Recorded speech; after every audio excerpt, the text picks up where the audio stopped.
Good morning, everyone.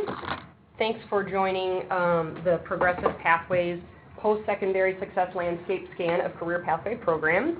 We really appreciate all of you members of our advisory board logging online today. And we decided just to get started, but we do realize a few people will be joining us sort of on a rolling basis. We got a couple emails with folks saying they'll be joining us within the half hour. So let's just dive right in.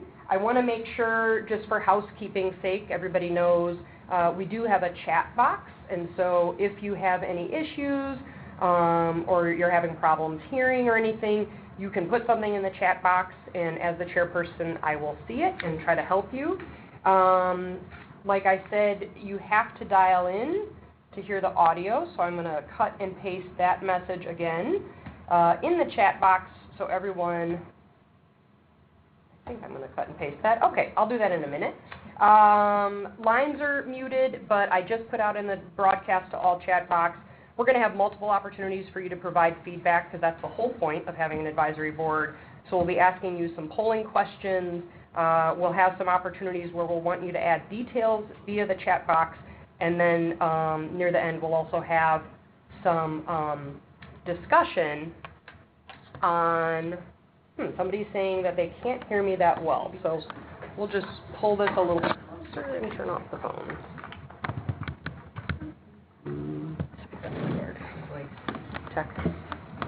Okay, somebody else can do that. All right, well, we'll just scoot the phone down a little closer. I have a loud voice, so we'll speak up. And then if anybody has issues, though, thank you, Anne, for letting me know that it's a little quiet. So please, just flag something in the chat box, and we will do our best. So this morning's meeting goals, we wanted to provide an update on the work that we've been doing that we began this summer in July. We want your feedback specifically on the Career Pathway Systems Framework and program elements that you helped us draft and have helped us shape. We've been doing a lot of work over the last few months and released a major program survey to the field, and we've compiled a lot of information through mapping and other survey results that we'll share with you today, and want your feedback and your reaction. And then as this first phase of work comes to a close, we would also like to gather your input on how to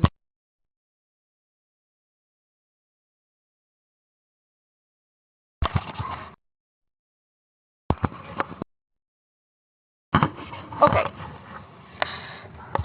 Yeah, the sound stopped. Okay, so it is not April Fool's Day, folks. It is December 14th, and let's blame it on the cold. I think we accidentally muted ourselves, so apologies for our technical challenges. We're just going to roll through. You can see the meeting goals. A lot of you have participated in multiple conversations and have helped us shape the various elements that we're going to share with you this morning. So as our advisory board members, from the very beginning, we thanked you for your time and expertise. And so that's really what we want to tap into this morning, getting your feedback on the systems framework and program elements. We've done a lot of work with surveying the field and specific programs, and want to get your reaction to the initial results and mapping. And then as we're wrapping up the first phase, we really want to get your input on how to utilize, share, and improve upon the information so far. So I'm just going to ask, can everybody hear me? And if somebody just wants to put in the chat box yes or no, that would be great. Thank you, Judy Mortrude. Okay, so thank you, Amanda, Ann, gracias, amigas. So just to remind folks, we began the project by setting the Chicagoland region, and we decided to align it with the Northeast Economic Development Region as stated in our Unified State Plan for the Workforce Innovation Opportunity Act. So this is the geographic region that sets the context for the information we'll share with you today. So what is a career pathway? This is a really popular conversation that those of us in the field are having. The funders, the Progressive Pathways Funders Group, built this RFP and this grant opportunity around the framework for the Alliance for Quality Career Pathways. And we have a couple people on the phone who were authors of the AQCP and really helped build this framework around what does it mean to be a career pathway, metrics, how do you measure, what does that system look like. Just as that framework was being released, Congress passed federal legislation for workforce development and cutting across systems called WIOA, the Workforce Innovation Act. And then we gathered information from, Perkins and career and technical education, and really, I promise you, we did not start with a blank page. So we really tapped into the information that we had at hand.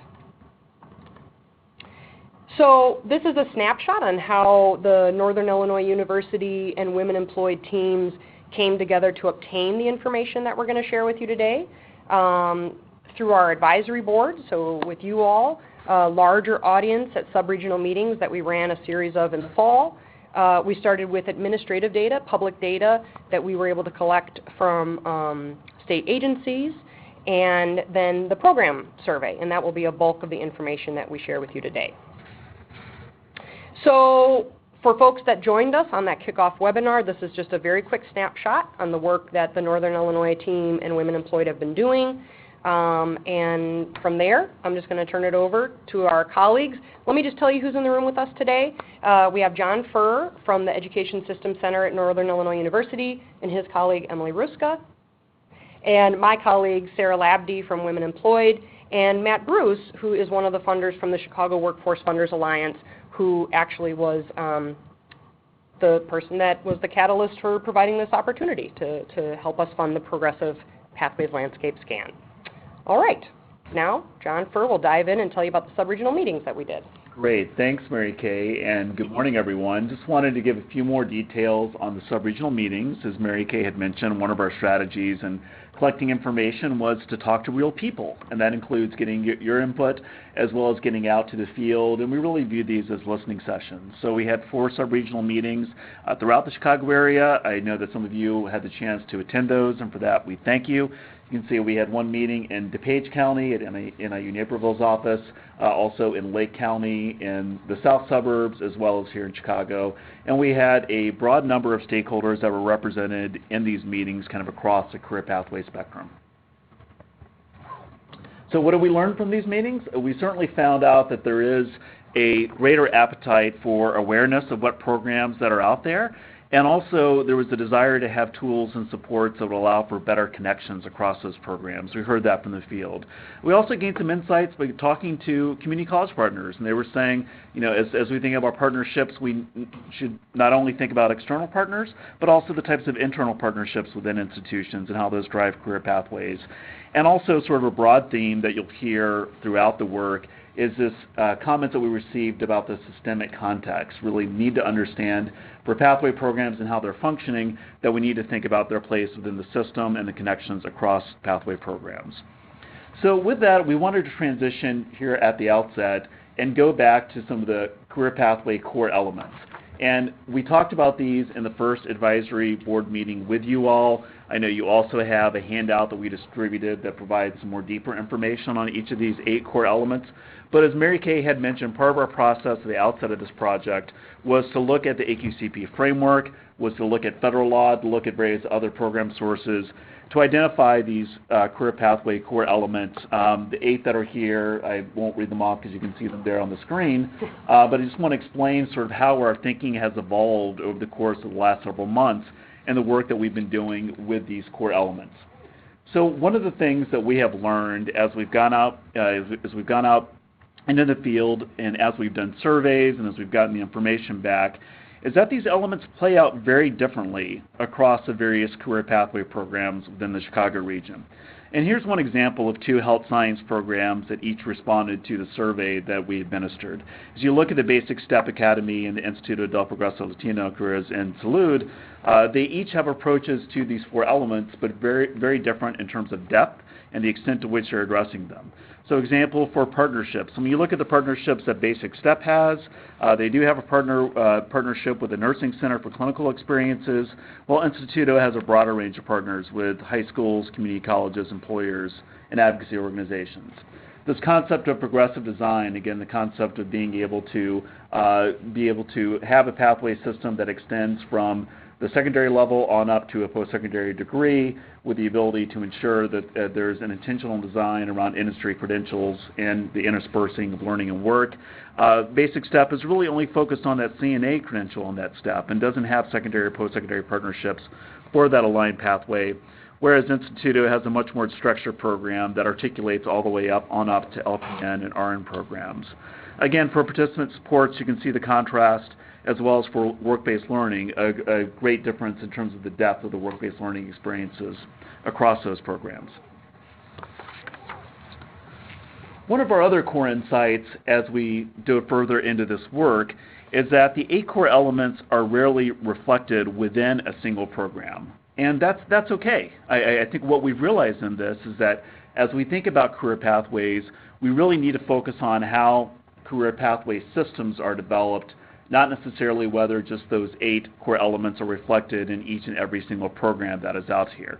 And this is a system design diagram, and this is something that we've shared with you by PDF, so you have it in front of you as well, where when we look at what a functioning, robust career pathway system might look like and its elements, typically having a multi-sector leadership collaborative, where you would see employers and the leaders of education and training programs working together with community-based organizations, and typically with an intermediary or backbone organization that's helping to support that coordination and setting the agenda, that's working across multiple sectors. And as we look across the Chicagoland region, there are various examples of that, whether that be the Aurora Regional Chamber of Commerce, who's helping to coordinate players within the Aurora area, whether that may be some of the work that's happening within Chicago with City Colleges and Thrive and other organizations providing that leadership role. But then you also typically see those same structures within a particular sector.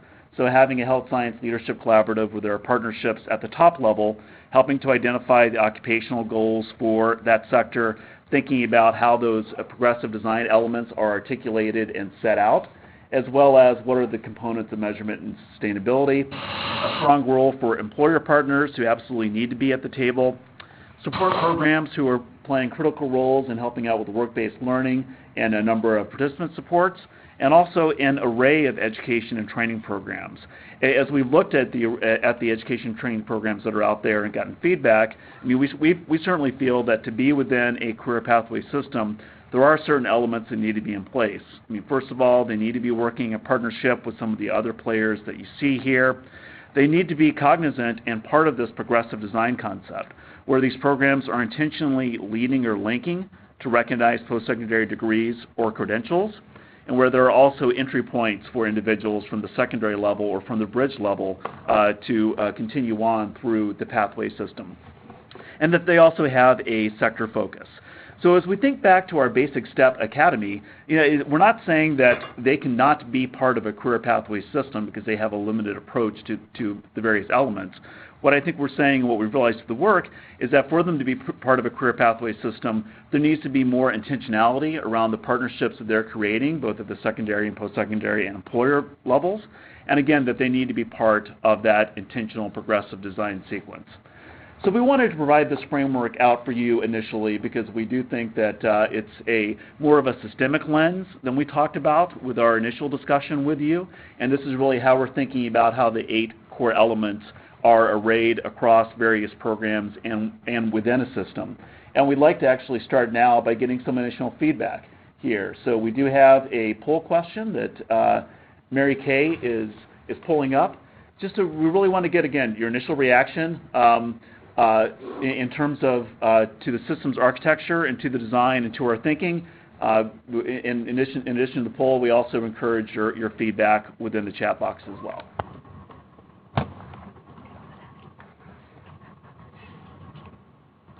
Too long.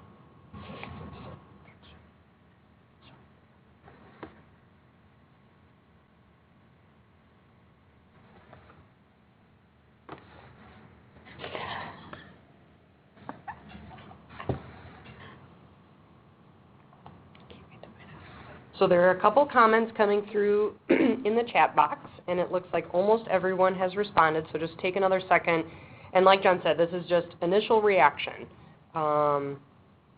And then I'll close it out. It looks like maybe just 1 or 2 more people. We'd love to get your feedback. Okay, going once, going twice. sold. Great. He invited all of our friends to the webinar, right? No, just kidding. Well, I think this is a helpful gut check for our thinking. That I know that as many of you are engaged in this work, this conversation about how do we think about what a career pathway is a difficult question, but a really critical question for all of our collective work. Lisa, I really appreciate your comment. I think that we would love to, part of our goals of this project overall is that we can certainly align with the work that's happening at the state level and to support the work that the state is doing around this, and we would certainly encourage, as you're thinking about career pathways definitions, to think about these program versus systems issues in the context for that. So I certainly appreciate that comment, and Judy, yours about focusing on the intentionality aspect of it. Yeah, and you're right, getting at the definition of what that clearly means is key. So I think that's actually a good segue to the next part of this. We're not going to be diving in to this in great depth, and you do have a copy that we emailed out to you. But what we want to do is to get your feedback as well on the definitions of the various elements. And one of the things that we've done, so when we had the first webinar, you might remember that we had kind of sub-criteria for different programs, for programs serving high school students, for programs that were more in the adult debt bridge context, for others that were more at the post-secondary level. So we have moved away from that somewhat because we found ourselves, as we were moving more to the program versus system context, we felt it would actually be more helpful to say, how do we have some basic descriptions of these core elements, but instead have a series of key questions, which can kind of guide to some of the right issues that various programs should be thinking about as they think about how they're addressing as they think about how they are addressing these 8 core elements. So what we would love to do is, to get your responses within the chat box. I think we're also going to have a polling question just at the end of this to get some key reaction. But this is really an upfront reaction for this. What we're wanting from you is a more detailed response in a survey we're going to send to you post-webinar, where we'll have a little bit more time to reflect on this, to think through it.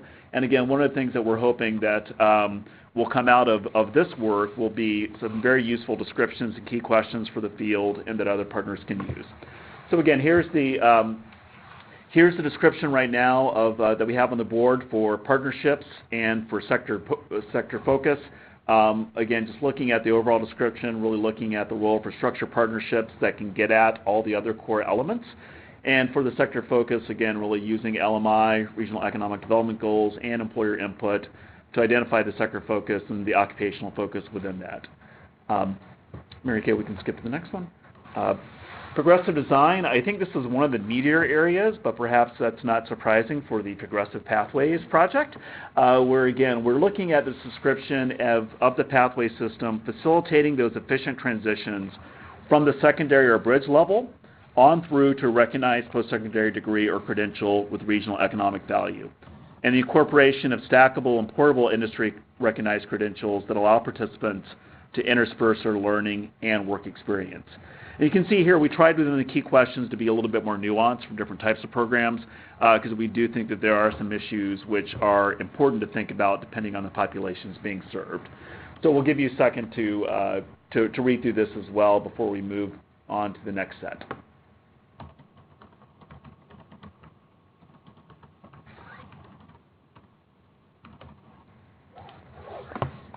So for the next set,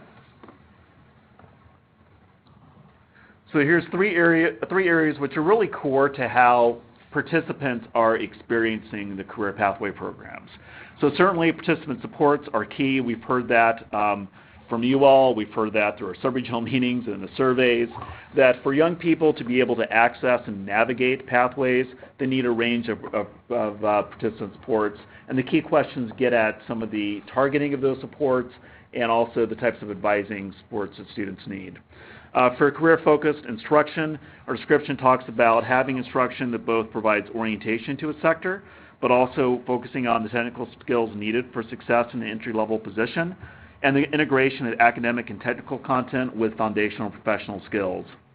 And the last area here on this slide around work-based learning, again, really looking at that continuum and making sure that it's structured to support how individuals can be able to master and demonstrate both the academic, the technical, and foundational professional skills.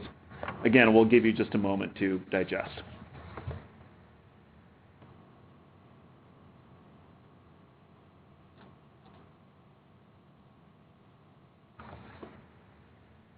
And also, I've sent out a couple personal messages in the chat box. I know some folks registered this morning, and I had sent out the materials yesterday afternoon. So obviously, I'll be happy to follow up and make sure that folks have the PDFs of the systems architecture as well as these core elements. Yeah. Amanda, good point. I think there's some language signing we can do around that. Again, really encourage more comments in the chat box and other responses. So great. Let's get to the last two elements here. And these are two areas which we view as being very important at kind of the overarching system design level, the multi-sector level, as well as within the individual sector approaches. So the concepts of measurement, making sure that there are both quantitative and qualitative evaluation of both participation and outcomes, with a focus on equity to inform the system and program improvement, and financial sustainability, really looking at how funding is aligned across the system to leverage resources, and that there is long-term sustainable funding sources and strategies. Again, we'll provide you another moment for digestion.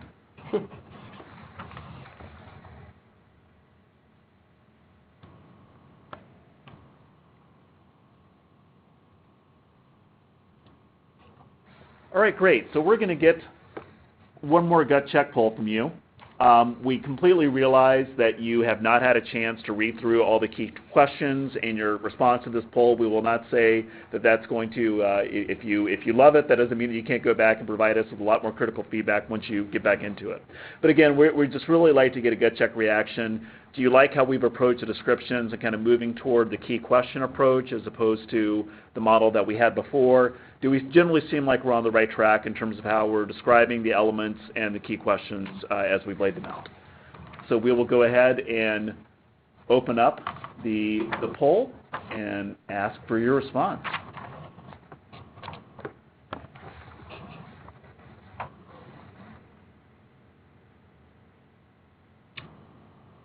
All right, anybody else that wants to share their opinion? Going once,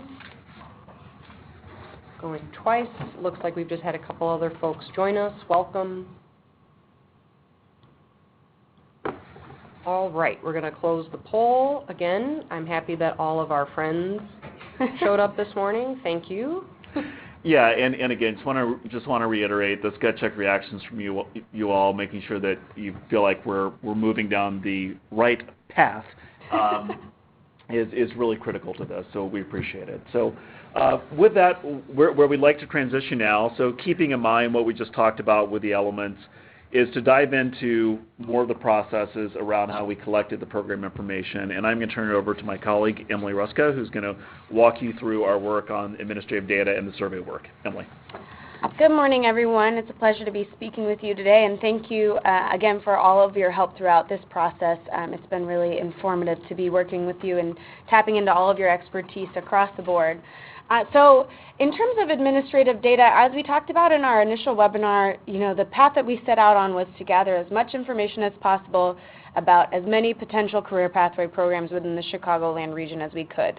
And what that ended up resulting in is us tapping about 15 data sources, both public data sources like the Illinois Community College Board, Perkins program listing, and Adult Ed Bridge program listing, ISB, the State Board of Education's CTE Career and Tech Ed program listings, and also other inventories such as an inventory of youth-focused programs within Chicago, the City of Chicago, the Citywide Literacy Coalition's Bridge program inventory within the City of Chicago, trucking program inventories, other WIOA databases of those types of programs.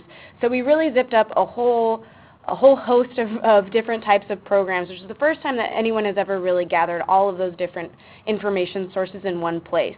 And so as we go through a little bit of the mapping of this data, what we hope for you to be thinking about and maybe giving us some comments in the chat box on are some potential use cases of this information. And we will be asking more about that in the follow-up survey, but just if you have some initial gut reactions to this, we would love to know what your initial thoughts are. So the first slide here, the first map that we have here is an overall map of the programs. This is just based on the administrative data. This is not based at all on the survey data. So what we did was we took all of the administrative data that we got. We had our team at the Center for Governmental Studies geocode every single one of those listings for which we had an address or for which we could find an address. That's an issue I will get to in a moment. And all of them are what you see here. So there are hundreds and hundreds of listings here. You see a table on the right-hand side of where those programs are coming from. So the apprenticeship listings are coming from a USDOL inventory of registered apprenticeships in the Chicago region. CIS stands for Career Information System. That's another set of data on workforce training programs in the state. The community colleges, that's literally just the sites of the community colleges. They all have, the number of programs is actually higher because each of those community colleges administers a number of different either Perkins-funded CTE programming or bridge programs, et cetera. WIOA being those Workforce Innovation and Opportunity Act funded programs. So you can see those are a lot, very, very heavily represented. And those youth-serving organizations, again, that came from an inventory, particularly within Chicago City. And so that's why you see that density around Chicago, that bright yellow-green diamond color. And that's a comment that I have. That's a point that I have a comment on in just a moment. But just to break it into manufacturing programs specifically, another thing we wanted to do is to understand by sector what's available within the region. And so this is just to give you an idea of where manufacturing programs are within the region, and they're a little bit more spread out than the overall map of programs, but again, there's still some density within Cook County, with Grundy County literally having one program marked on there. So that's an issue that we've identified, that there's not as much availability beyond Cook County as you get through the collar counties. So one of the most exciting things that we have also had our team at the Center for Governmental Studies do is put together an interactive map. These are beta maps, so when we send out the follow-up, the presentation to you all later, we're not going to have the live links because they're not ready to be released yet. But what I'm going to do now is just walk you through you briefly. Give me one moment. Okay.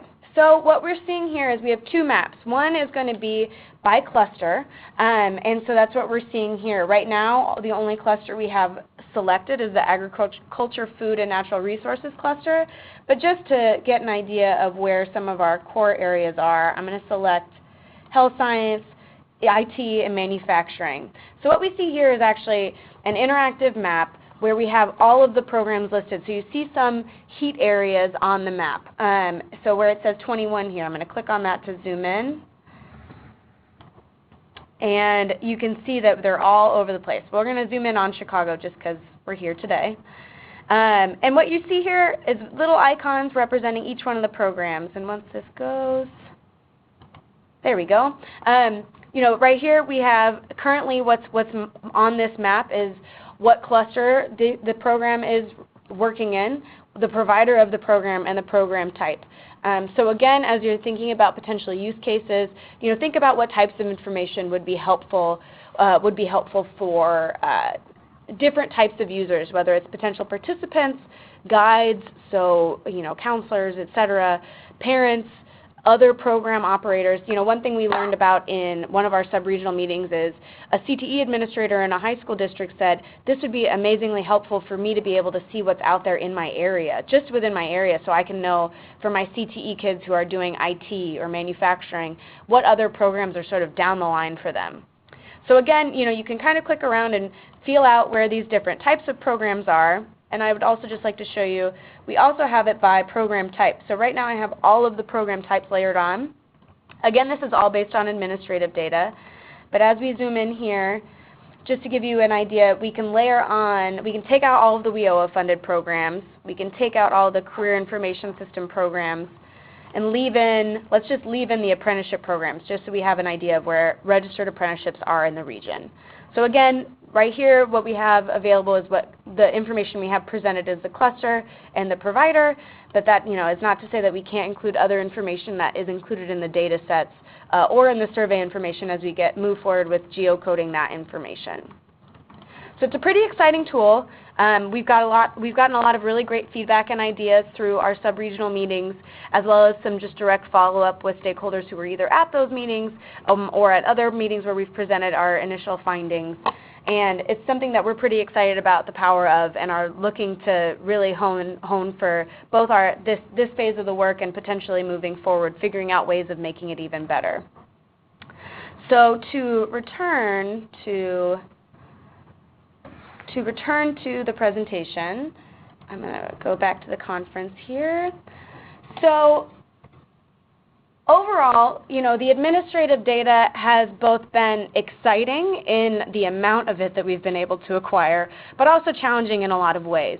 A lot of these data sets are riddled with either inaccuracies or they just don't even have things listed like an address in them, inaccurate email addresses. The number of emails that we got bounced back when we were trying to administer the survey was pretty high. And so that's something that's concerning because we were getting the most up-to-date information possible. And so it's a little bit concerning when even with the most up-to-date information possible, you still can't get through to people. So, as we're thinking about how to share this information, particularly with potential participants or their guides, not having a contact makes it a problem to be able to actually refer someone to a program or a potential program.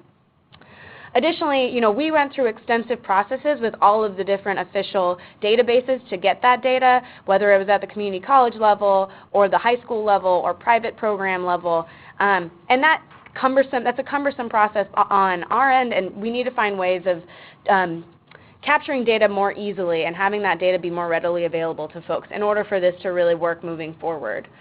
And then finally, it's really hard for us to determine how programs are meeting different core elements of progressive pathways based on the administrative data alone. Some of the data sets had a little bit of outcome data or had a little bit of information about partners just based on what they were required to report, but the majority of the data was very basic, and it was simply, you had at most, a lot of the data sets were, this is the name of a program or just the name of a provider, this is the address, here's a phone number, and maybe a contact person if we were lucky. So those challenges are something that we will reflect on more moving forward, but that's just to give you an idea of where we're at with the administrative data and what we've been able to do so far. So again, really big opportunity, but also some challenges in there as well. So yes, I was just about to just take a quick pause. We've had a couple comments, some sharing of resources. Yeah. Do you want to go back? Well, yeah, actually, I think we can maybe stay on some of the questions that are about the maps. So maybe if we go down, first of all, Lisa, yeah, thank you for pointing out the information on WorkNet. We certainly have been drawing information from WorkNet as part of this, but we would love to think about how the interactive mapping tool here could better align with some of the mapping work with WorkNet as we move forward. And I think Ann's maybe asking the million-dollar question, when is this going to be available and out there? We are going to talk towards the end about what we're thinking about for sort of wrapping up sort of phase one of this project, which goes kind of through the end of January, and some potential opportunities for phase two. But we really want to get your feedback either in the chat box now or later. We're going to have some questions around this about how can this tool really be used? How do we think about kind of managing it going forward and making it out there and making it available?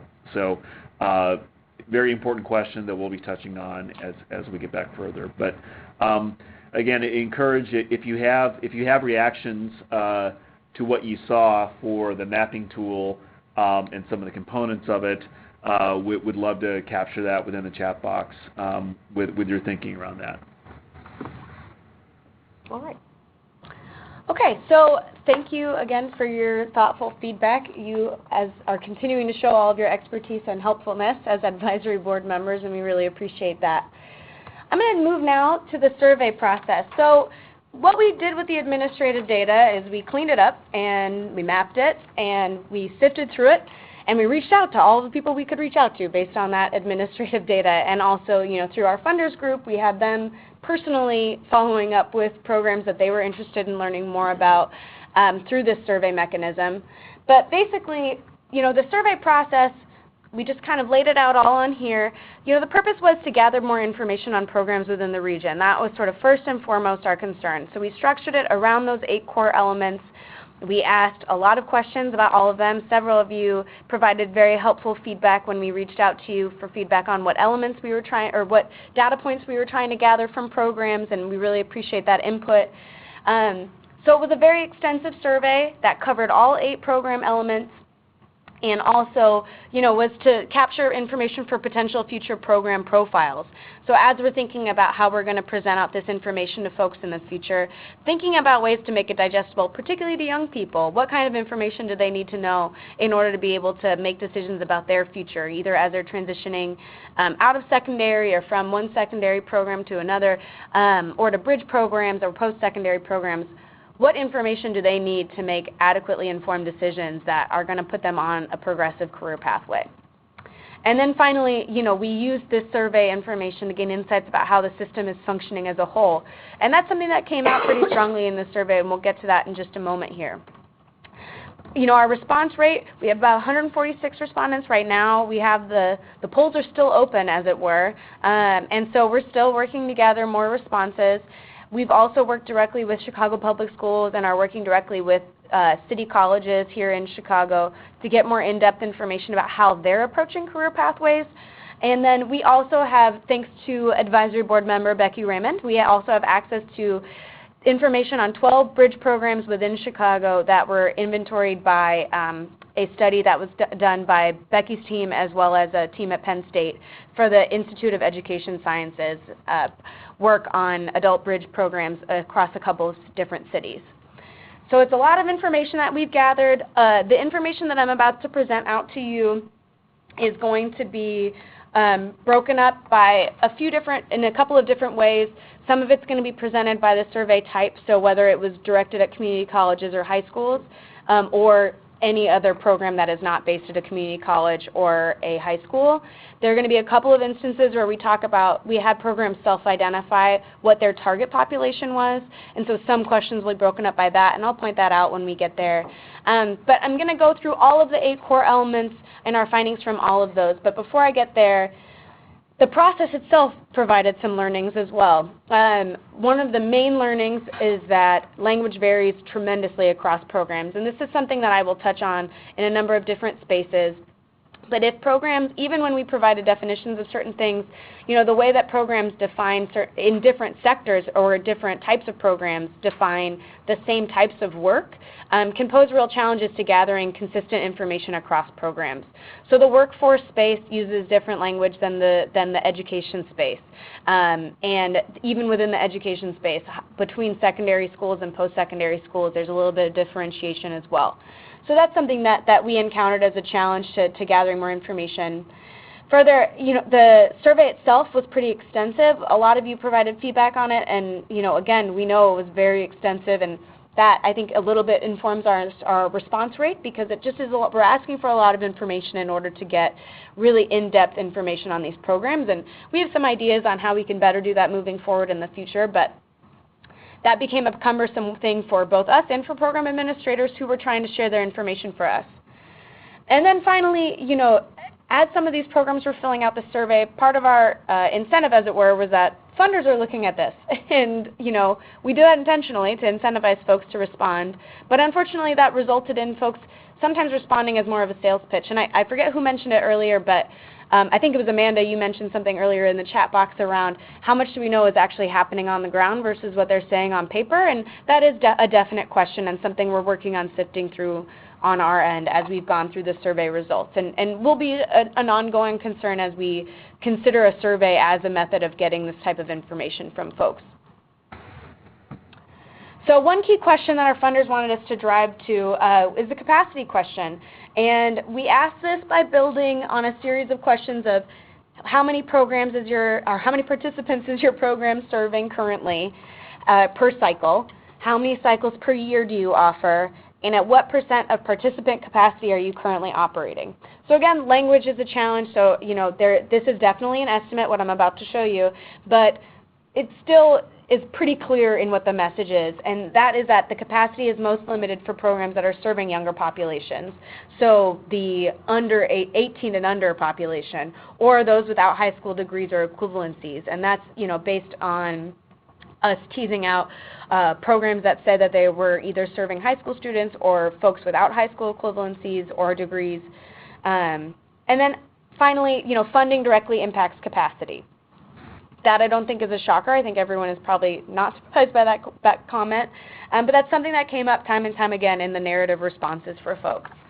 So just to illustrate this, when we did the math based on the estimates we got, this is what it looks like right now. Again, this is an estimate, and this is excluding programs that are either based at high schools or at community colleges.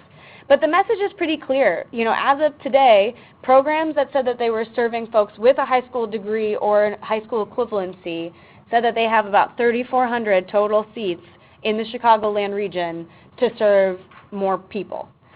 So again, the capacity is there for folks with a high school degree or equivalency, but as we look on the left-hand side here with high school students or out-of-school youth without high school equivalencies, there's a lot less capacity there. And that is something that we've just found interesting, given especially the emphasis on out-of-school youth with the Workforce Innovation and Opportunity Act, and also just in terms of when we're thinking about transitions folks are making from high school, or how we build pipelines that consistently build on experience and have allow participants to kind of build on their training and experience and enter into and out of the workforce.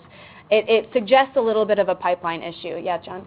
I was going to say, we just wanted to encourage folks to, as we're going through these findings, we encourage you to enter your questions or your reactions as well, your reflections on some of the data points within the chat box. So we would love to be able to capture your thoughts on some of these findings as we're going through to make sure that we can bring that back and incorporate them within our analysis going forward. So thank you. Sorry.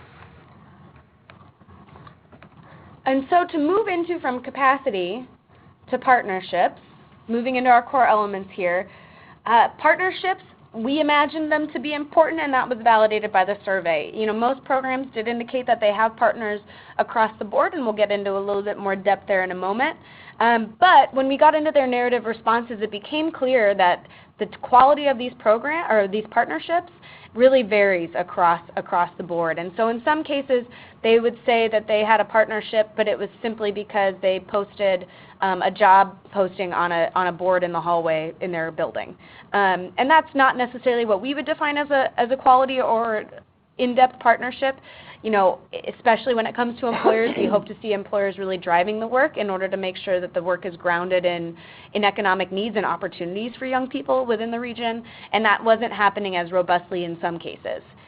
But on the bright side, there are a lot of programs that are interconnected with the same partners or with one another, and we'll show that in just a moment. But as we see here, there's a little bit of a question again to a pipeline issue. On the left-hand side here, this is all programs that were not based at high schools. All of these charts are representing programs that were not based at high schools or community colleges. So on the left-hand side, when we're looking at whether or not these types of programs are partnering with secondary institutions, so with high schools, most of them are not. And some of them are working on it. That 8% there is indicating that they have that in development. But it's a little bit concerning. If they're not reaching back into the high school space, how are they recruiting? How do high school students or graduating high school seniors, how do they know about these programs, these opportunities for them to continue to be trained and learn and grow in a setting that might not be a four-year college setting, that might not have as much visibility to them? And then, we see a great deal of partnerships with employers. Again, the quality in the middle there. The quality again varies, but that is the most robust set of partnerships that appears to be within the system in the region as we see it now. But again, when we get to post-secondary institutions on the right-hand side, that progressive nature of a pathway is not quite there, and those linkages to ongoing training and education in order to advance within a career pathway are not necessarily there. And so that is something that we are seeing as a concern for sure. As we drill down a little bit, particularly into trade apprenticeships, this was just an area of interest for us. Trade apprenticeships we've learned both through survey responses and also through our sub-regional meetings have some of the lowest barriers to entry. So they might not necessarily require a high school degree or equivalency. So they have the lowest barriers to entry for some of those out-of-school young people who don't have that equivalency. But they don't have partnerships with high schools. And they don't have partnerships with post-secondary institutions by and large. And that's, again, a little bit concerning, because if that is a real opportunity for an individual who may not have succeeded in the high school or may not have succeeded in getting a high school equivalency yet, to get additional training to get them into either a bridge program at a post-secondary institution, into additional post-secondary education, or into some sort of high school equivalency program, and those connections just aren't quite there yet. So there's a lot of room for growth, and one really hopeful thing that we heard in one of our sub-regional meetings, we actually had a couple of gentlemen who run a trade apprenticeship. They were really eager to connect with high schools and post-secondary institutions. They were really eager to make those partnerships in order to better serve young people in their area. And so there's a definite appetite for that partnership, and that's exciting. There's a lot of work to get there, as we see here. So again, to speak to some of those repeat partners, these are some of the partners that we just pulled out. This is a handful of them. It's not comprehensive. But when we were reading through individual survey responses and saw, when we're getting a response from a program that we were surveying and they tell us that they're partnering with another program that we've also surveyed because we think they're another program within the system, for instance, Instituto or Asian Human Services or Association House. And then also some of these are partners that just came up as repeat partners. So city colleges came up in a number of cases as a referral for a lot of folks. Cabrini Green Legal Aid came up in about 5 or so responses as an important partner for providing legal aid for their participants.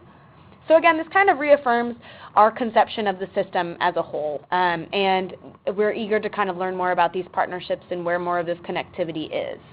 Okay, so let's just take a quick pause. I know Dora Welker from the Illinois State Board of Education had a question, and I know she had to log off at 11. So I wanted to address Dora's question. How did we come up with the number of potential new applicants at the secondary level? I think this relates back to the capacity question. Yeah, so the math there, again, the questions that were, if we can go back to the capacity slide, if you can drive the bus on that one, right here. Okay, so we're going to go back to this slide, folks. So as you see at the bottom here, the estimate was based on the number of participants per program cycle multiplied by the cycles per year, and this is all based on what we got in the survey itself. This is all numbers that were provided by the programs themselves. And then this is just the math that the Center for Governmental Studies team did. So then it was based on the participants per year divided by the percent of participant capacity that they indicated that they were functioning, and then it was based on what their total capacity would have been, taking out the number of participants that they're currently the estimate of the capacity and the estimate of the participants they're currently serving. So again, an estimate, but right, and self-reported certainly, but yes. But again, we do think that this provides sort of a general sense of where there are capacity needs in the system. One question was raised about whether adults without degrees, if that's referring to high school diplomas, that's correct. So adults without high school equivalency or high school degrees. And Tim, your question about state budget stability, let's parking lot that for right now, because we get into some of that discussion in some of our financial stability findings. But I think that's an interesting question that we should think about. How can we dig in further into that particular question? Thanks. And then I wanted just to acknowledge Dan. I know you had gone back about mapping data, and we definitely have a discussion question on that topic. So we'll loop back to you at the end. But because what I'm able to do is you guys keep putting questions or ideas in the chat box. We can flag them as questions, and as it makes sense, we'll loop back in the moment, or we're writing them down for our discussion at the end. Yeah.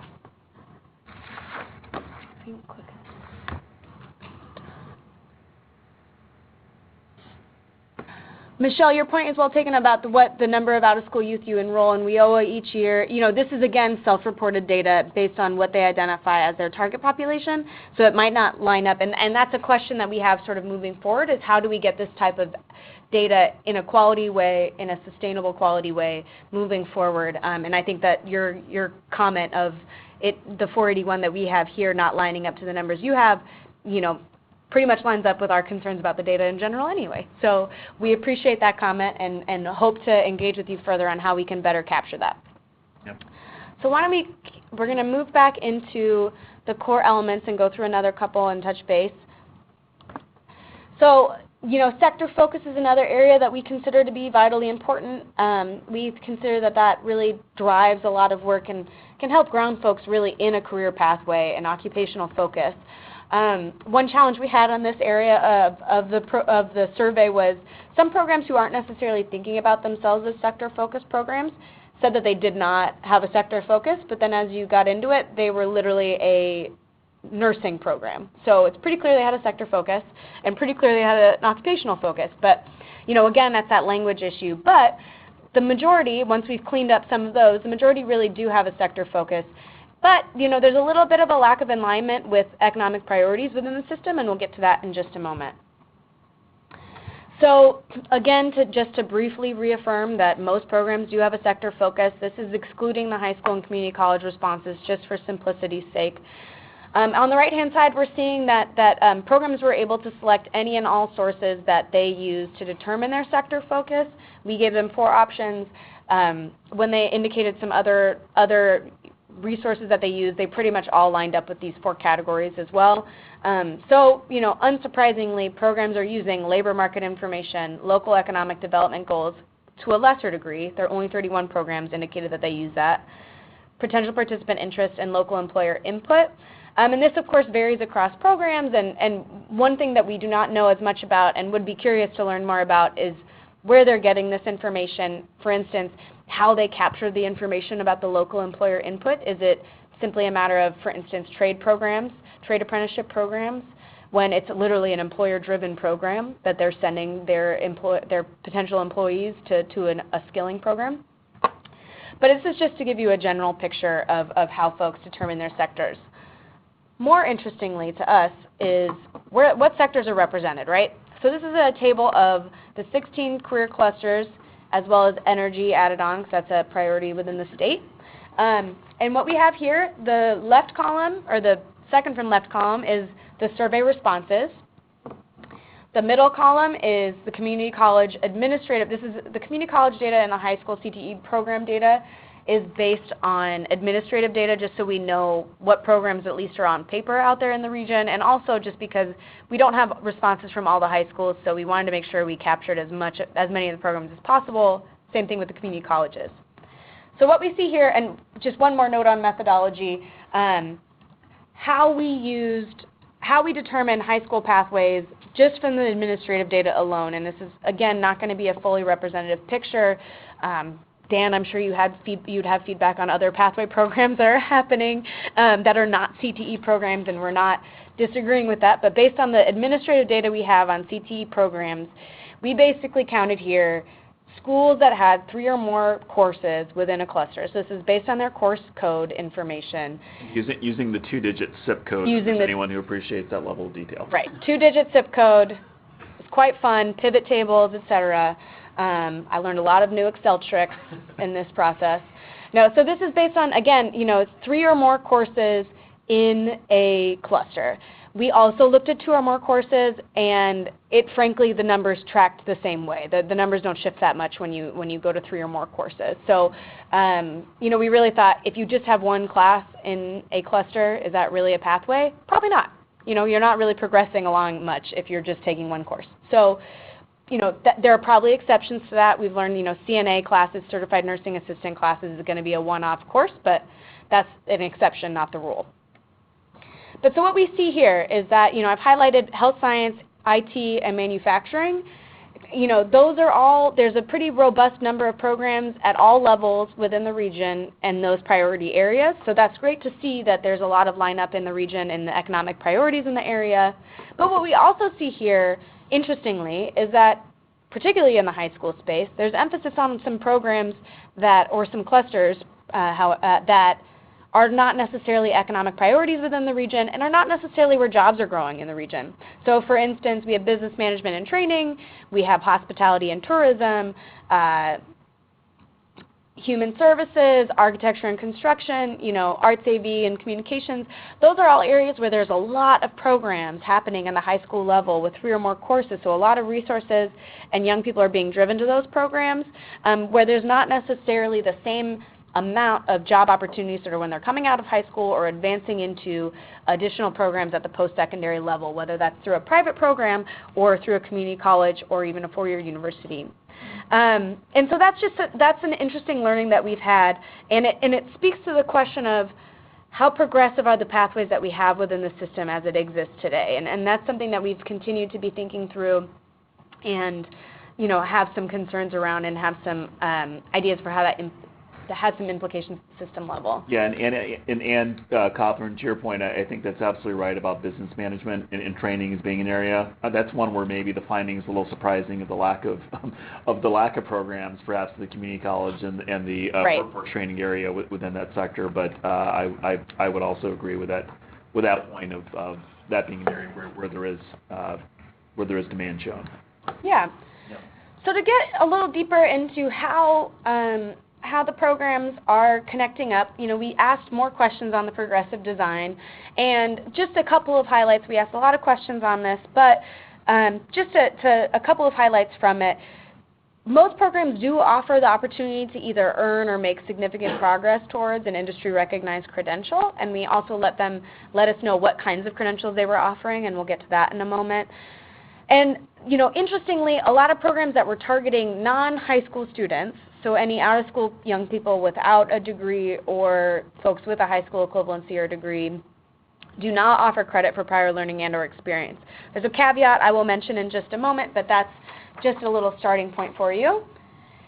So here we have the responses for non-high school or community college-based programs based on the target population. So again, high school students on the left-hand side, out-of-school individuals without a high school diploma or high school equivalency in the middle, high school graduates or equivalency recipients on the right-hand side. Across the board, you see a lot of bright green. That's indicating that they said we do offer industry-recognized credential or at least making progress towards them for most of these populations. The only area where there's a little bit more of a chunk that's not being offered is in the high school, targeting high school students area. But to get into some of what those credentials are, this is just a sample, you know, this is not completely comprehensive, but we looked at the most common. We had folks indicate which credentials they were offering, and they were filling it in, and we pulled for health science, IT, and manufacturing, because again, those are some key areas for us here in the region, and the other top two most commonly offered credentials outside of that. So when we look at health science, the majority of credentials are going to be in nursing, so certified nursing assistant, licensed practical nurse or registered nurse, and then also phlebotomy. But you know, these certifications are being offered pretty robustly across the board.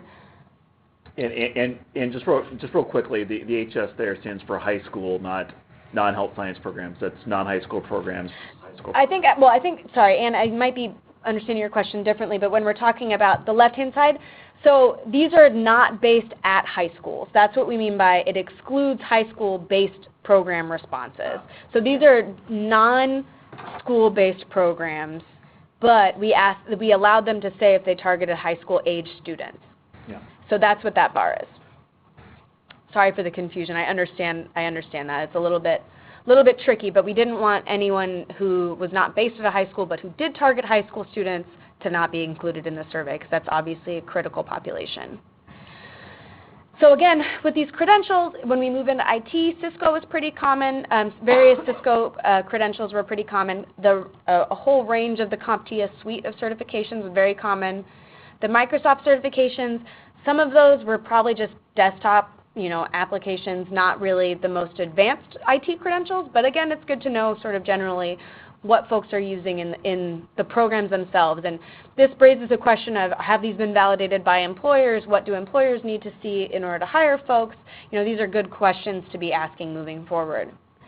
In terms of manufacturing, OSHA sort of led the pack in some ways, but NIMS, as we see here, was a really, really common set of credentials that is available, both within high school programs and any programs that are not offered at high schools themselves.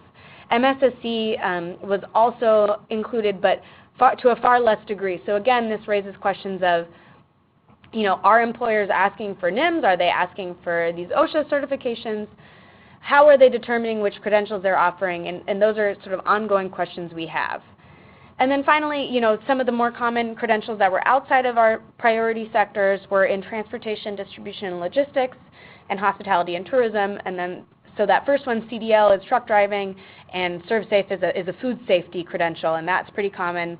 Not entirely surprising that high school programs are offering ServSafe if hospitality and tourism is a pretty common area for a cluster in high schools.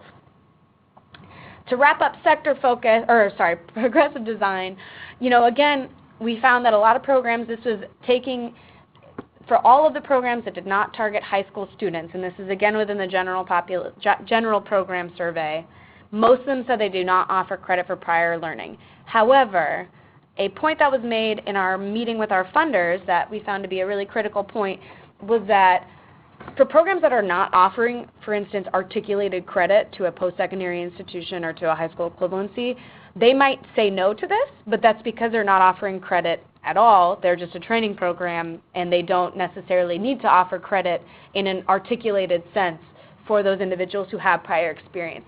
But something to explore more is, are they actually, are they offering different levels of entry points for folks in recognition of their experience or learning? And that's something we don't have as much information on, but is an ongoing question. Moving into participant supports, much like we've discussed with you all at an extensive level, participant supports are absolutely vital for participant success, both within the program and in ongoing advancing within their career pathway. And a lot of programs indicated that they rely on partner organizations to help provide some of these participant supports. But even within the programs themselves, we asked about career advising and academic advising. Most programs said that they offer both of those. So in addition to that, they were able to select any and all of these supports and indicate additional supports as they found appropriate that they're offering within their programs. And job placement by far is a major support being offered by a lot of these programs. And intensive case management is in there as well. And just to answer your question on the funders, we mean with the ProPath Fund, so the funders for this project in particular. So again, these supports, they range across the board from counseling to financial literacy, job placement, law referrals, transportation assistance. 33 programs indicated that they offer support in that regard. One note to have here is that this may be underrepresented. This might just be programs may have responded to this just based on what they directly provide, and therefore, for instance, we see child care down here, only 12 programs indicating that they offer child care supports. And so it's perhaps that maybe they don't directly provide child care, but they might have a partner that provides child care. So this might be an underrepresented number here. And so that, that's something to keep in mind as we look at this. But overall, programs seem to indicate as well and validate that the supports that they provide and their partners provide are absolutely vital to being able to ensure success within the program and an ongoing career. I'm going to pause there for a second if anyone has questions on the last couple of sectors or the last couple of core elements, the sector focus or the progressive design. Yeah. Tim, I think that's a question that we may need, I think potentially in future survey iterations, we can be more specific about that. There may be an opportunity to do some research about the respondents based on the information we have now. Mm-hmm. But I think that's a lesson that we learned moving forward that I think we need to ask up front, that obviously the credit question, and then get into the prior learning question as a follow-up to that. Okay, I'm going to move forward. Career-focused instruction, we asked a lot of different questions on career-focused instruction. We learned about, whether or not programs offered professional development for program administrators and instructors that are in the pathway program. A lot of them said they did, but in their narrative responses, it didn't necessarily become clear whether or not that was really grounded in the cluster or sector of focus itself. So again, quality of those types of supports for the administrators and the instructors was a little bit questionable at times. But we did find and validated that foundational professional skills, which we defined as including things like communication, timeliness, etc., they were viewed as vitally important within the system, and programs indicated that they were offering that or offering means of individuals developing that, but the delivery models based on their narrative responses varied in terms of their intentionality and the rigor. So again, on the left-hand side, what we have here is the general programs, so any of the programs that were not based at high schools or community colleges. In the middle, all of the programs that were based at community colleges. On the right-hand side, all of the programs based at high schools. So when we asked them, does your program enable participants to gain foundational and professional skills, and we again provided a little definition for them, these were their responses. So again, largely viewed as important, but when we looked at the narrative responses, at times it would say, an example I can give you is one program said, yes, we enable participants to gain foundational professional skills, and their narrative response said, we're a job training program, so they get job skills. So, again, but there were other programs that said, we have a specific subset of our curriculum in this training program that is dedicated to soft skill development. And that, so again, that rigor and the intentionality really varied across programs. Moving into work-based learning, I think all of us on this call here think that is a vitally important part of career pathways is really getting hands-on experience and learning in a contextualized setting. And a lot of programs, again, indicated that they offer some sort of work-based learning opportunity, and we provided a few different definitions. But when they, again, getting into their narrative responses, the definitions that they used varied, and so it's a little bit difficult, much like Amanda's question earlier, to ascertain whether or not these things are happening in real life or how they're happening in real life. This is all the programs that are not based at high schools or community colleges, just to give you an idea. Career exploration activity is that bright blue category, 51 programs. They were able to select any and all of them that applied. So 51 programs indicated that they offer some sort of career exploration activity, which included anything from site visits to having a career speaker come to the site of the training program, job shadows, etc. Another interesting one, the supervised career development experience, that greenish category, 41 programs, so they offer that, which we defined as paid or unpaid internships, apprenticeships, etc. So, apprenticeships, using that term loosely, not being just registered apprenticeships. But a lot of folks also indicated that 45 programs indicated that temporary or permanent job placement was a major component of their work-based learning. So again, there's a variety across the program, across the spectrum. Team-based challenges, I'm not personally surprised that only 18 programs indicated that they use that model, but that's also because this is not including high school or community college responses where that might be a more common setting. Dora, appreciate your comment on the terminology about professional skills and having the variety of responses there. Again, like I said earlier, the language really does affect how people respond to these surveys. And we did include a definition of that within right. the survey itself and tried to tease that out, but I think that it was loosely interpreted by a number of programs. Right. So to move into our final two categories, and then we'll do some gut checks with you. Again, like we said earlier, measurement and financial sustainability, which we'll get to in just a moment, we see them more at a system level, but with hopes that programs are also pursuing different ways of measuring how they're doing their work well and how they can improve. And so what we found is that most programs do collect data. A lot of that is for meeting funding requirements, and while there's an appetite for being able to collect more or more holistic information to improve their programs and outcomes, they're having a hard time doing that. So again, this is just sort of indicative of what, whether or not they collect and use program data for continuous improvement purposes. We also asked some more information and some optional questions around, do you disaggregate data by race or gender or socioeconomic status, and some programs to varying degrees said that they do that, but a lot of programs said that they didn't have capacity to collect more holistic data, or they just have the capacity to collect whatever minimum data is required for their funding requirements. And so, that might just literally be number of kids in the seats. And so that's something that's of concern, and as we're thinking about the system at large and what both state agencies and funders can do to incentivize better measurement of these programs across the system, and how can we really ensure quality. Again, funding is a question, and a lot of programs said that they use program funding from a variety of sources, whether private or public funding, but they, again, also indicated that funding directly impacts their ability to serve participants, both in the moment for the current cycle, but also for future planning. They indicated in their narrative responses, if I had more money or if I knew that I was going to have X amount of money for this much time, I would be able to plan for this many more cycles a year, or I would be able to plan for this many more participants per year. And again, I'm forgetting who mentioned it. Tim, I believe you mentioned earlier, how does the state budget crisis impact this? It does, very directly. And several programs mention that as a source of fear and angst around their planning processes and their programming just in the moment. This is just to give you a picture of where funds are coming from for most of these programs. We gave them the option of formula funds, public formula funds, public grants, foundation or philanthropic funds, and we gave an other category.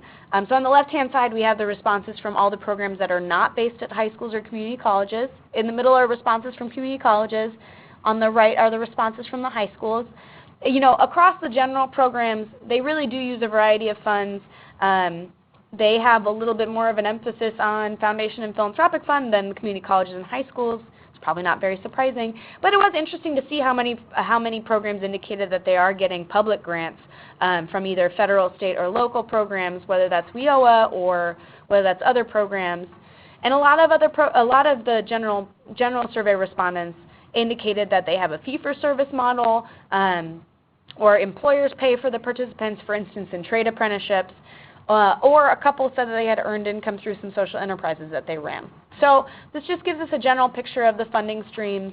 Again, in their narrative responses, a lot of what was talked about was, I don't know if my funding is sustainable, and that concerns me because that directly impacts my ability to do what I do and to serve participants and to help them kind of continue along their pathway. So I'm going to pass it back to, or we're going to poll you. Sorry, I jumped ahead.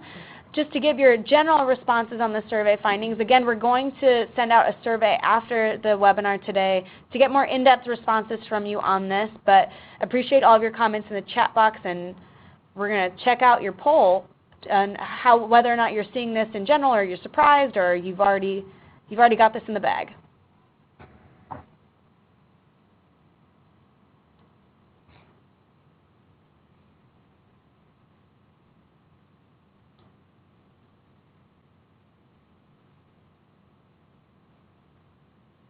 We're just going to leave the poll open so folks have a chance to respond.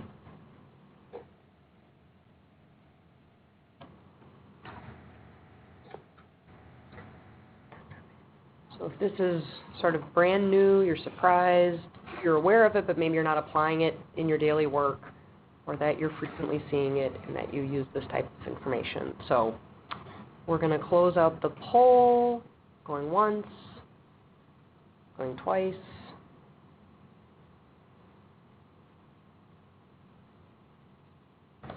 So it's split. Yeah.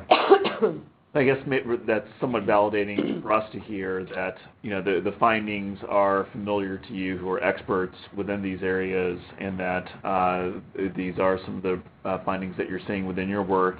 One thing that we'd be interested either in the chat box or the follow-up survey, if there are particular findings which you found to be surprising, or particular findings that you thought were validating, or other areas that you were very glad to see that type of information being asked and teased out. That will be helpful for us as we think about both the analysis of the findings we have and any future iterations of this work. So, and also areas that you would want to know more about. Absolutely. Great. Well, thank you for those responses there, and we'll look forward to more responses as part of the follow-up survey process.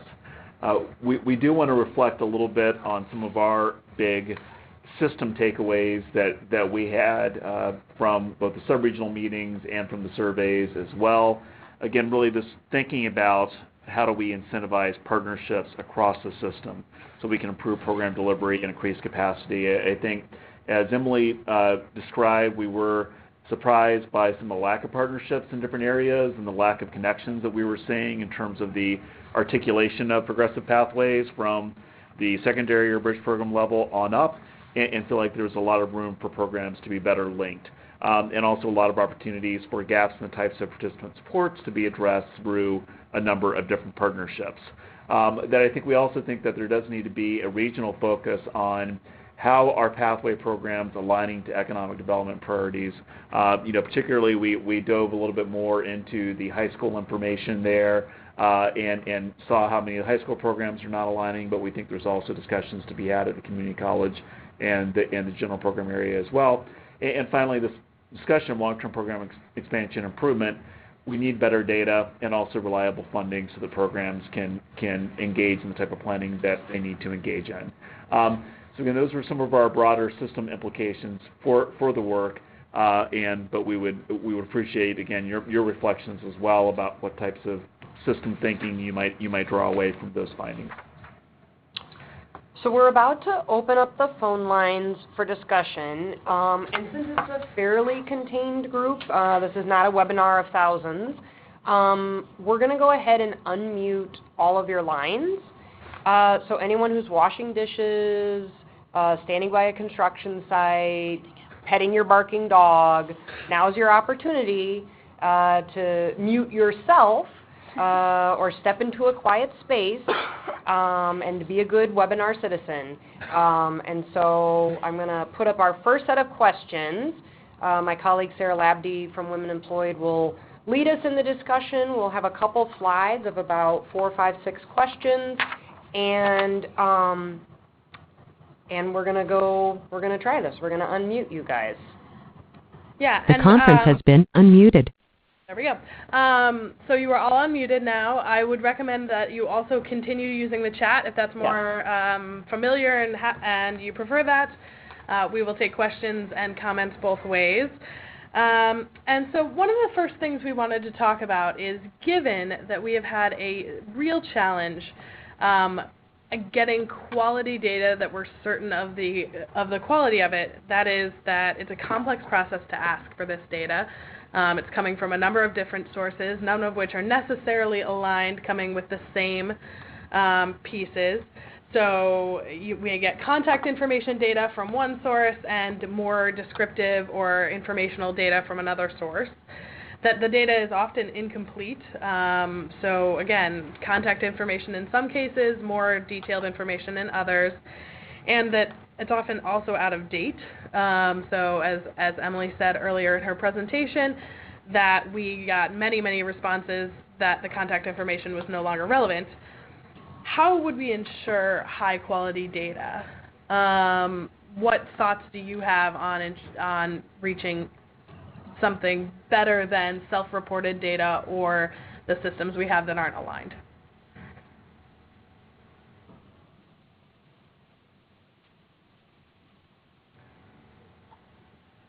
And I should mention, to Judy's point, we did say we will send out a survey later about the core elements and the key questions that we've defined there. So none of these questions are going to be about that, because we do intend to ask you for very detailed information about that later on, and to give you time to actually look at and then reflect on those key questions rather than asking you to do that now. So we won't be asking about that at this time, but we will be asking about that later. Hi, this is Michelle from the partnership. This is actually my first meeting, so forgive me. Well, welcome. Hi, thanks. I'm just trying to get up to speed. So the goal of this exercise in collecting the data is to, if I'm understanding correctly, to have a better map of what the opportunities are for youth for progressive pathways? Correct. Yes. So, I mean, one of my thoughts on higher quality data is to maybe identify the most significant funding sources of the programs and go directly to those organizations to get a sense of what might be possible in terms of capturing data and information. Maybe that's something that you already did, but I have some thoughts on how to get better WIOA data that we can talk about offline. So I would maybe take that same approach with other, go to the funding source to see if there's a way for them to communicate that with their grantees about how to provide information. Yeah, I think we're very aligned in that thinking. Just curious if any others on the phone have the same thought as Michelle.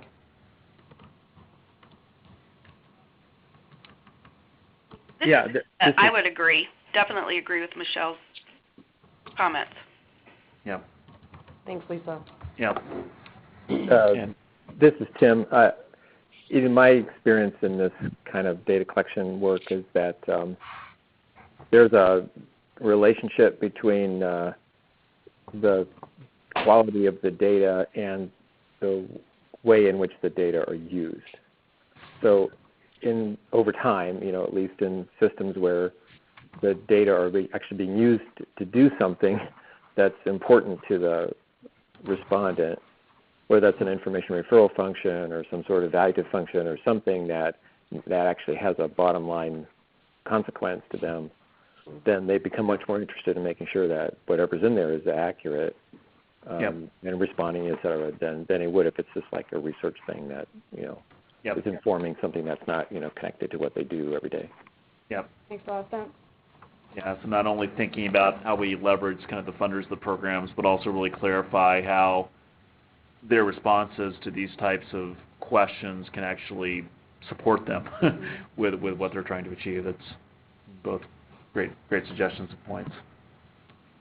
Well, and just to echo, I just wanted to say out loud, Judy Mortrude's point sort of echoes what Tim was saying of, how we use carrots and sticks so that it's important to providers to input data.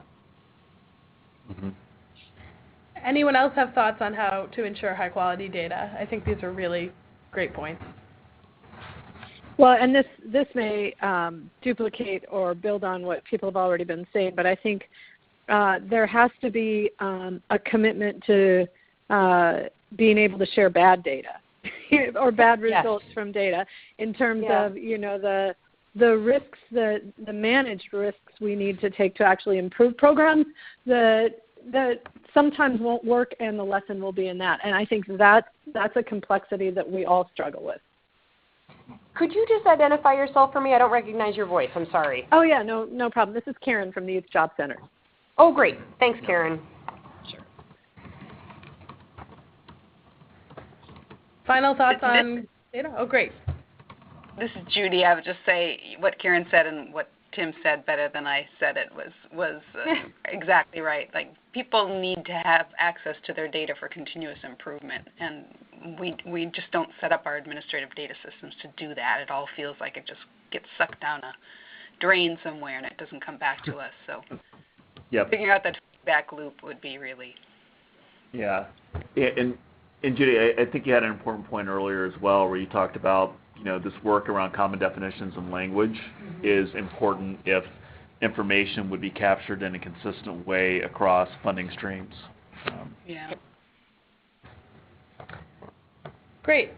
So, given the sustainability is a key component or a core element of our work on Pathways, but it's also a piece that we'd want to ensure lives beyond the landscape scan. So our question would be, who governs the map or any materials that come out of this project to enable us to collect better data, so to have that live on, and incentivize the participation from all programs? Is there a universal governance, or what structure do you think would work?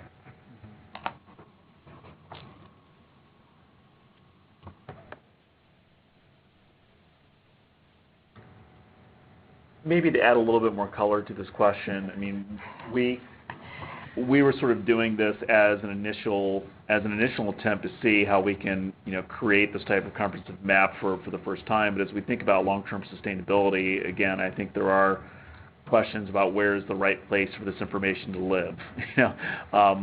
Is it better to have it be within the state ecosystem, within sort of a regional government structure with outside external partners working with those types of entities? What do folks think about in terms of just in terms of how, if this project is going to continue on and we want to keep this map updated and refreshed and capture this information, again, what's the right entity or collection of entities to own that? So this is Dan Leiter from High School District 214. I certainly think, or I would suggest, how about that, like that given some of the scope, it needs to either be a state level partner or a large regional partner that is really owning, ensuring that there is active participation that's kept updated. But I think it kind of comes back to what's the carrot and stick that's aligned with it really, which I would look at as what is the usage of this data. And that might naturally tie it to some agency, some association. Whoever has the incentive for usage is probably also going to have the same incentive structure in terms of ensuring that is managed, that is kept up to date. And I think, as some of this work has been done around aligning to other common definitions, that management piece hopefully is more of a minimal piece that it can be tagged on with existing work that's being done.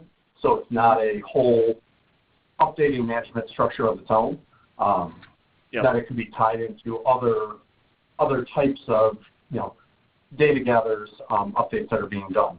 But I think it really falls back to what is the usage, and there's that incentive, and also the group that would be willing to keep this up to date and keep it being a useful tool.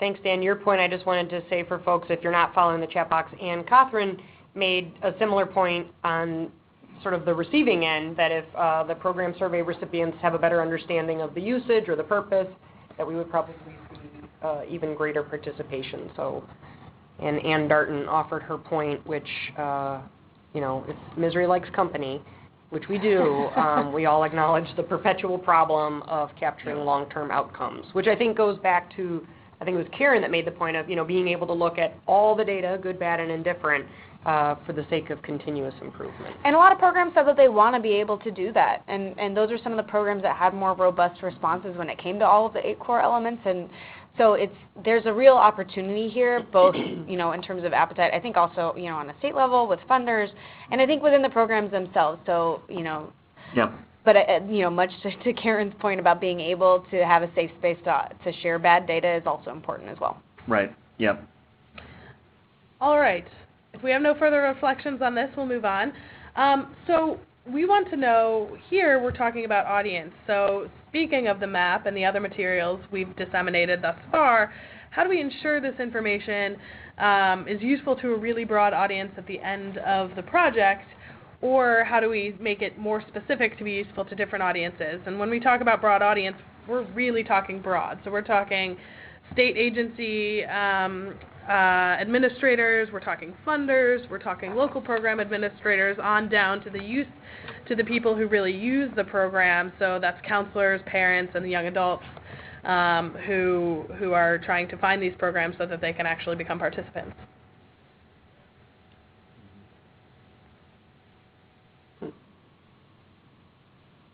Just a small question at you.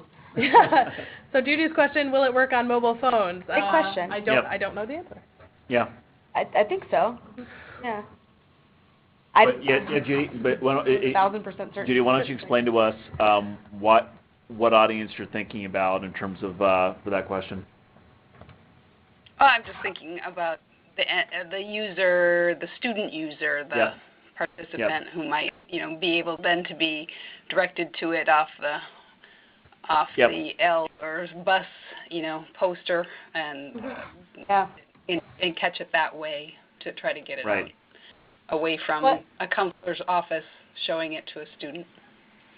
And to that point, Judy, one of the things that we've learned from another area of work with it that the ProPath Fund has been supporting is this question of sort of line of sight issue. And much to your point of like, if it's just in a guidance counselor's office, we want to be able to ensure that quality opportunities are in the line of sight for young people, because one thing that this other area of work has learned through their intensive qualitative research with young people and with guides, et cetera, is that if it's not in the line of sight, if it is not either directly in that young person's neighborhood, done by someone who they know, directed, somewhere that they've been directed by some sort of counselor or parent or family member or what have you, they're not necessarily going to pursue it. And, there's probably a myriad reasons for that, but it's really vital for us to be able to kind of bring it to them in a way that is digestible. And so finding out different ways, mobile applications, that's a really great idea, and I'm sure that's something that this other team has probably explored at least somewhat, because that's sort of been their area of focus. Yeah, I like that phrase, line of sight. That's interesting. This is Karen, again, from the Youth Job Center, and I wanted to, kind of along the line of that, but at a level higher, is there has to be an effort, maybe not in our group in the same way, but a parallel effort that makes these viable choices for young people. And there's been such focus on getting every student to college that there's a sense of failure by not getting to college, or why are these other options for me when you want everybody else to go to college. So I mean, really, and in my mind, it's about promoting the value of these jobs and promoting, the nobility of work and accomplishment in addition to what these paths are, so that young people can see themselves with choices that matter to them, and there's no shame associated with it. Yeah. So thinking about communications and outreach as a parallel strand of work to just availability of the programs. Yep. This is Tim. I think I may have mentioned this idea when we were talking in South Suburban, but to me, just as important, if not more important than the sort of geospatial, representation of these things, is some structured way of representing the connections that exist between and among these entities, these programs of study, if you will, and the folks that they're also collaborating with for student support services, and what are the downstream programs of study to which they have forged connections, et cetera, and finding ways, effective ways of making making that information accessible for students, counselors, referral agents, et cetera. If that's the center of gravity of this, if that's where you're wanting this to go, that is where I think you want to spend some time really thinking about how you can leverage what you learned to help future respondents, find clever ways of, giving you the information that you need about the connections that they've made or that they're making, et cetera. Right. So, I mean, that's an important set of demarcation between the utility of this information in the information referral side of the house versus its utility for evaluative, analytic kind of, research policy folks that like to look at these things and think about, what can we do to improve the effectiveness overall of the systems. Yep. It's less important for that, but it's sort of like, I think there's some decision there about where does this thing live in terms of its use case. Yep. Is it mostly about I&R, or is it mostly about analysis? That's a helpful choice to make at some point. So that would give you, I'm imagining, a different kind of appearance to stuff if it was focused more on what does this program connect to. We're seeing this, by the way, this is an issue that's being taken up across pretty much everywhere. We're looking at career pathway as the question is, how do we describe these things in ways that make sense for things like an eligible training provider list or what have you. That's across the system issue, I think. Yep. And I just want to flag Ann Darton included a comment in the chat box. It's important to find out how the career exploration component is being conducted across different types of programs, so the staff overseeing / conducting these activities are fully looped into the effort. Yeah. Right. We have a couple more questions. Does anybody else want to make a point, like to Tim's point about considering the various use cases or offering a specific use case? Yeah, this is Dan Wagner again from 214. I think, in terms of looking at who the end user is, there's kind of maybe a middle ground. You have, the large-scale policy users who, maybe looking for gaps. You also have the end user being, students, job seekers, et cetera, who are looking for their own resources. I think for 214, we maybe fall somewhere in the middle as we're program developers, and if we're looking for what convenient, what appropriate connections and partnerships we can make in our own community. Sometimes even we have a pretty good awareness of what's around us, but seeking out those resources and making the right connections can be a cumbersome, challenging task. So in terms of program creation, there might be a middle ground between research, actually making the connection for the student, and what I call kind of program design that has larger partnerships as part of it. So I see a great use there. I think that's an excellent point. I think as we've thought about it, we think that for the program designers, you want to know about those programs that are robustly addressing most of the elements, as well as probably some of those that aren't, right? So you might be able to bring them into part of the system design in an intentional way. So it's thinking about how you can allow those designers to have a broader array of information to support their work. Okay. Final thoughts on audiences. Okay. So we're considering this phase of work closing out in January to be phase 1.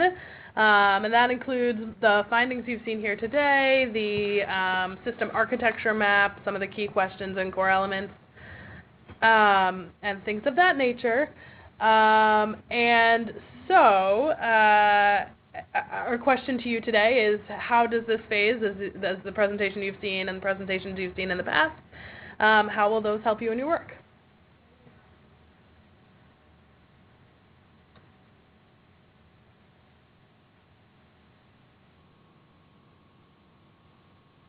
Okay.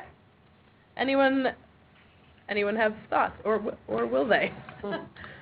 I'm wondering, Mary, just to get response, I'm wondering if we might want to go back to the phase 1 slide just to be a little bit clearer about what we're trying to do by the end of January. We skipped over this to get us into survey questions, but we do want to explain what it is we're trying to do by the end of a sort of a January timeframe for deliverables for this project. So one is that I think we're going to be diving in deeper to the survey analysis and results and the mapping tool. Not to publicly launch a mapping tool, but trying to get it better refined for potential future public launch. And then looking at how do we develop kind of program profiles across the program information that we have for the respondents, using the core elements and the point that's been raised, really exploring connections across programs and being very specific around defining audiences for the maps. And I liked kind of Dan's 3-level work around kind of the policy and systems levels, the local system, career pathway system designers and developers, and the youth and end users. That was kind of a good level. But we want to be very specific about who those audiences are and how we're able to clarify their needs. We're engaging with you now, but we'll continue with the survey and want to continue engagement with the state agencies. We've begun those discussions, but there's parallel work happening at the state level to think about program inventories and pathway definitions and other work. So we want to make sure that stays aligned. And at the end of phase 1, really getting into detailed recommendations for funders and policymakers. So hopefully that it gets you a little bit better thinking about what we're contemplating. But again, would love to hear from you all. Even as you think about a timeline by the end of January 2017, what could be some deliverables that you think might support work streams you're involved in or other related efforts?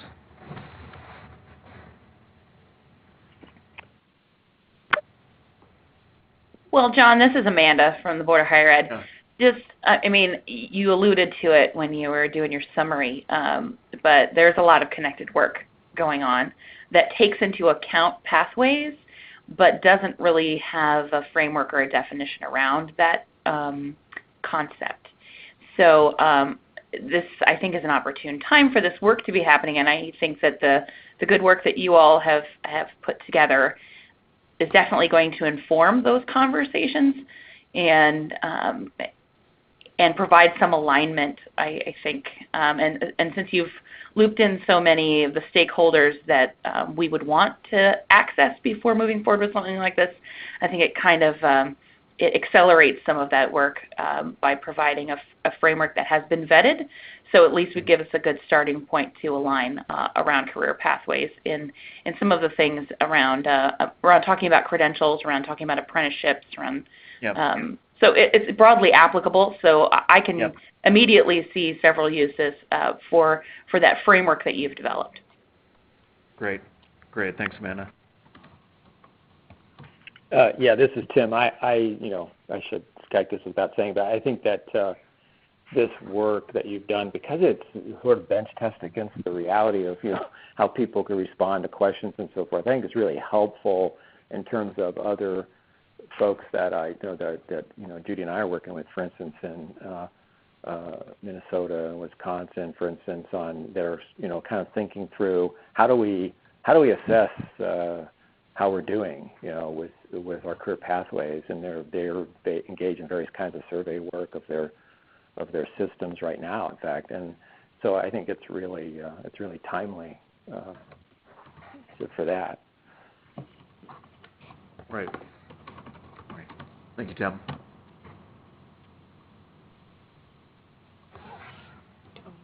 Other reflections. So then let's jump to the next steps for phase 2.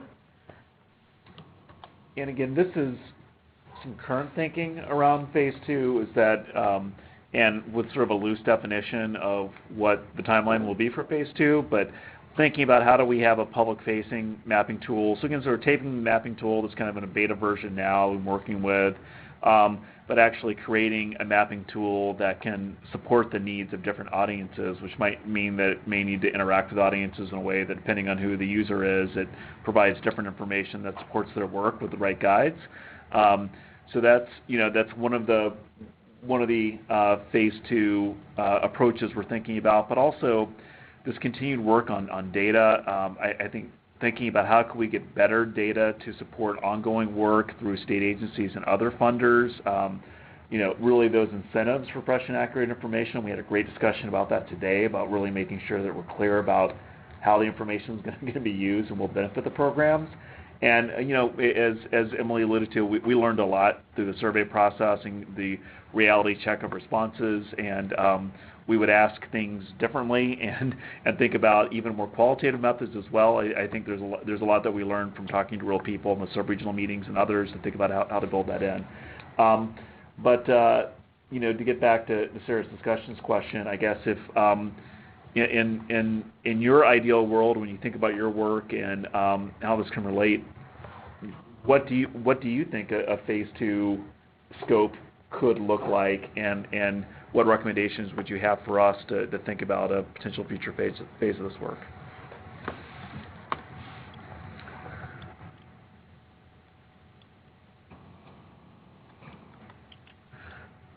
This is blue sky, no funding limitations, no capacity limitations. Share all the bad data you want, but don't send it to me.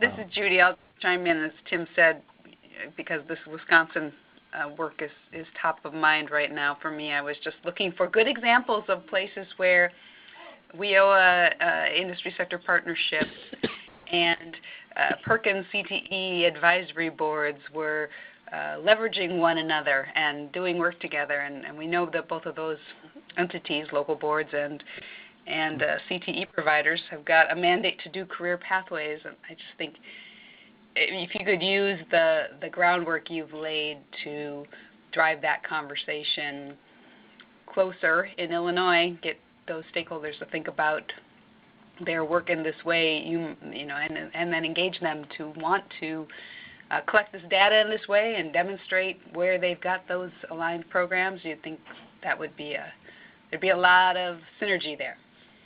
Yep. That really does speak to the systems architecture model, and yeah, it's a great idea, Judy. Yep. And then Ann Darton offered a point in the chat. The phase 2 outline you just showed sounds right on target. along with continued development and promotion of common definitions. Yep. Yes, common definitions are Language, one of our favorite language. themes. One of our favorite themes. Let's talk about what we're talking about. Yep. Yep. Phase 1.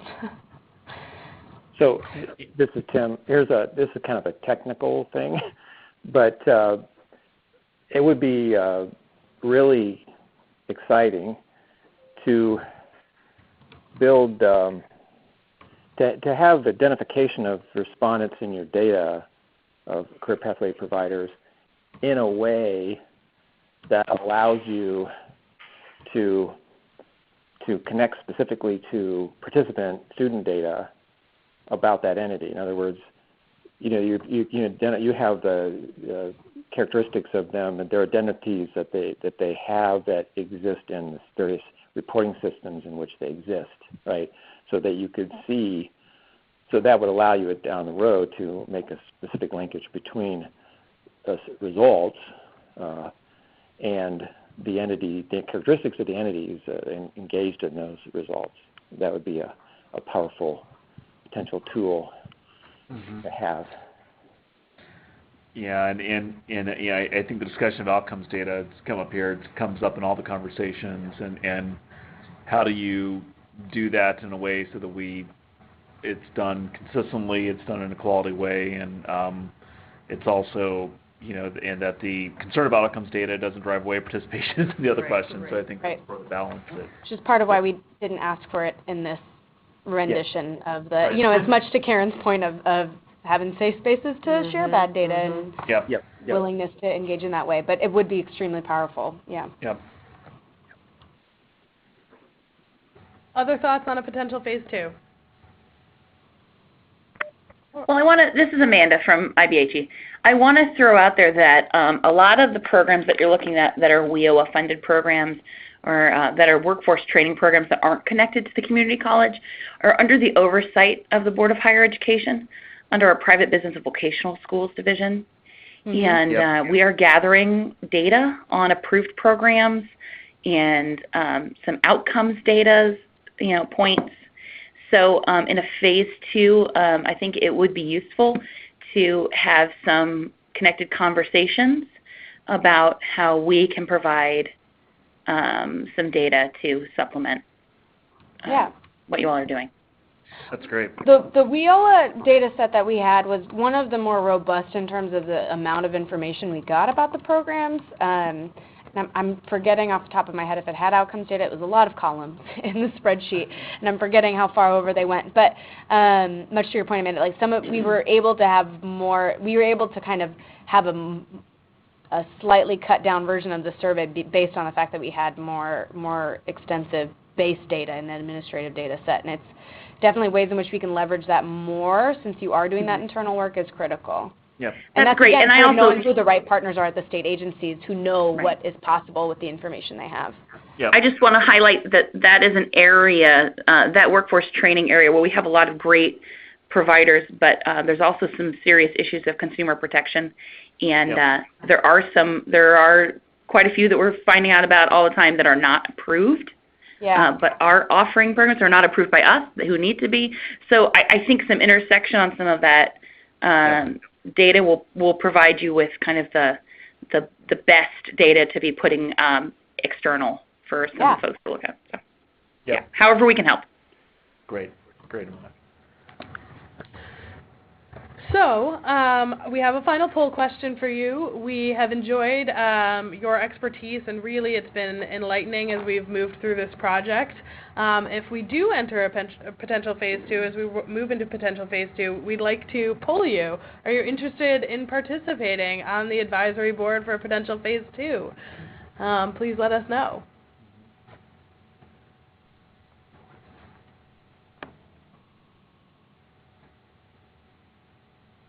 Well, good. So far, we like the answers we're seeing. I'm not going to lie. All future webinars, only friends are invited. Exactly right. Well, and I hate the maybe option, but I was like, well, gotta keep it open. Busy, it's the year end, people might want to, but they feel overwhelmed, so thank you for your decisiveness. From the results of this poll, we're very happy to hear that you're interested in staying involved. And I'll let John talk about next steps.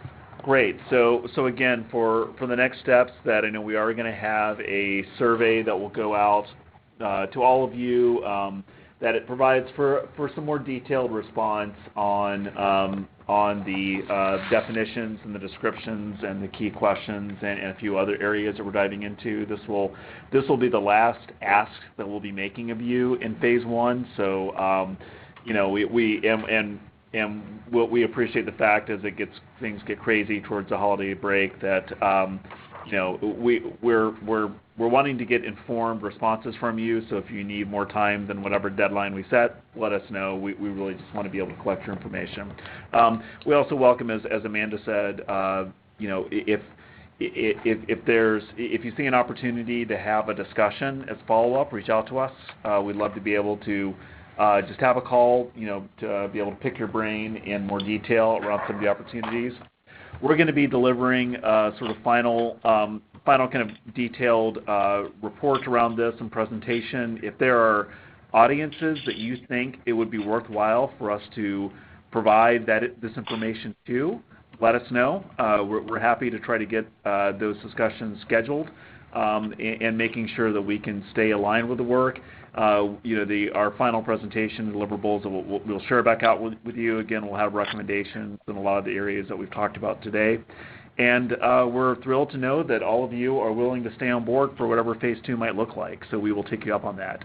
And if there's others that you think should be added to the group for phase 2 work, let us know that as well. So with that, again, we really just wanted to thank you all on behalf of the women employed, the NIU team, and also we really both want to acknowledge and thank our funders group for the ProPath group, and Matt Bruce has been here with us in the room as part of this work, but extremely appreciative of the support that they provided for this work. But we thank you all for your input today. We thank you all for your engagement in this process, and wish you a joyous and happy holiday season, and we look forward to continuing to stay connected with you. Thank you all very much.